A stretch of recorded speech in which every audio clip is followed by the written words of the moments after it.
The life and legacy of Benjamin Kelly can't be told in just one setting. There are a number of articles written online and in magazines about the legacy of Kelly in the 1950s Jim Crow era. Ben was a graduate of San Angelo's Blackshear High School and was famously known as the football phenomenon that broke the color barrier at Angelo State College, now Angelo State University. His story is not only one of Black history, but of American history that was changed right here in San Angelo. Trailblazer, pioneer. Carl Rowan speaks of in his book, there's always someone that has to open the door for others to follow. And that is certainly what he did. Benjamin Kelly was a guy you liked immediately when you met him. And he normally had a big smile on his face. And when you talked to him, it was never about him. It was about what's going on or other people or life, or I never saw being down. He was always positive and most of the time happy. To be happy in a time where Black and white people couldn't share the same water fountain, yet alone play the same sport. This is where 98-year-old Phil George tells us his story.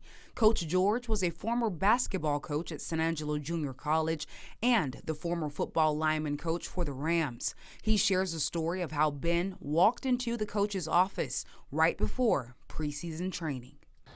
Ben says, "Coach Bum, I want to come to San Angelo Junior College and play football for you."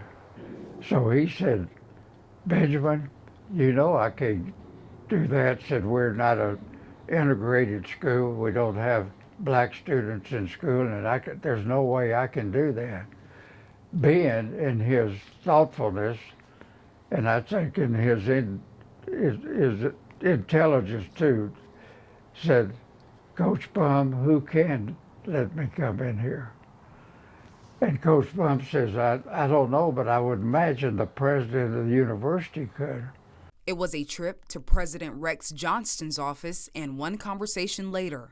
And then the president picks up the phone and calls Porter Henderson. Porter Henderson was chairman of the Board of Trustees. The Board of Trustees in those days were all local people, wonderful people, wonderful. And basically what he said, he says,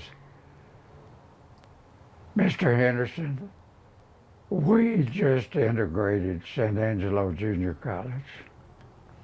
So the first week we were concerned about what's going to happen on team harmony and companionship and respect for each other and if they would accept him and all.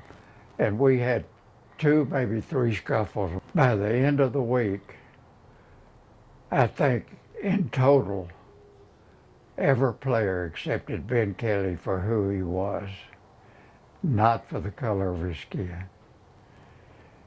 And boy, it was like a halo coming over the coaches. This was, you couldn't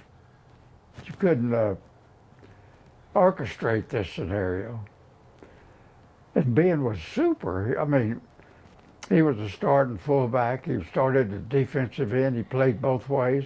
Kelly would go on to play over a dozen games and was a 2-time All-Pioneer Conference first-team selection, but it didn't come without the pain and suffering on and off the field.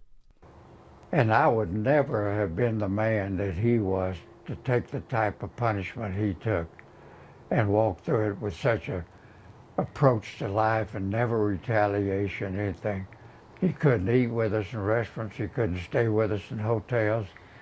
He was called every name in the world, none of them favorable. We didn't have face masks in those days, so they would break his nose every year. And they'd step on his hand since he was a running back. I mean, he took verbalization and physical beating that I never could have taken. Through it all, his success would lead him to play on a collegiate level and then for the National Football League. And I still think of the gifts that Ben has given me and people who know him and who have read about him. Tolerance, understanding, forgiveness, respect, handout, companionship, friendship, a number of gifts. and he delivered them all. Deja Barrett, KLST News.